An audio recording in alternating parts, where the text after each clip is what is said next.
ओम नमः शिवाय दोस्तों। रुद्र संहिता पार्वती खंड चतुर्थ खंड वर आगमन वर्णन। भगवान शंकर की बारात हिमाचल के घर के आगे पहुंच गई।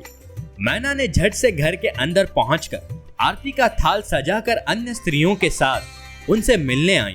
भगवान शंकर की शोभा करोड़ों कामदेव के समान थी। वे सुंदर श्वेत वर्णन त्रिनेत्रधारी थे।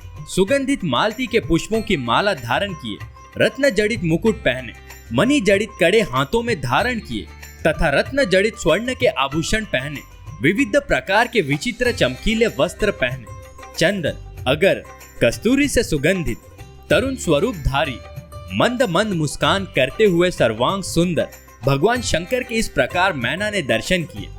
मैना की प्रसन्नता का कोई ठिकाना न रहा। मैना ने प्रेम पूर्वक उनकी आरती उतारी।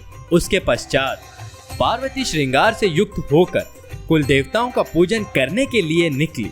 इधर हिमाचल ने भगवान शंकर का वेद की रीति के अनुसार उपवित संस्कार कराया। फिर पार्वती को वैदिक रीति से स्नान कराया गया तथा शिवजी द्वारा प्रदान किए गए वस्त्रों और आभूषणों को पहनाया गया। इसके पश्चात कुल गुरु गर्भाचार्य ने हिमाचल से कहा, हे पर्वतराज, लग्न का समय निकट है, अब भगवान शंकर को बुलाया जाए। तब ब्राह्मणों तथा हिमाचल के पुत्रों व सगे संबंधियों ने भगवान शंकर, विष्णु आदि देवताओं से कन्यादान करने के लिए पधारने को कहा। तब सभी देवताओं के साथ भगवान शंकर नंदी पर सवार होकर हिमाचल के घर को चल पड़े।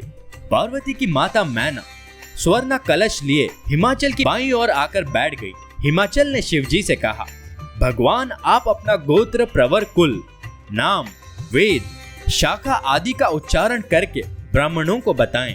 ये सुनकर नारद जी ने वाणी की झंकार करके हिमाचल से कहा, इनका कुल, गोत्र आदि क्या पूछते हो? ये तो जगत के पिता हैं, कर्ता हैं। इनका कुल व गोत्र तो नाद ही है। शिव स्वयं नादमय है और नाद स्वयं शिवमय है। इन दोनों में कोई अंतर नहीं है। इस पर हिमाचल आश्चर्यचकित रह गए। इधर देवता व ऋषि भगवान शिवजी की जय जयकार करने लगे।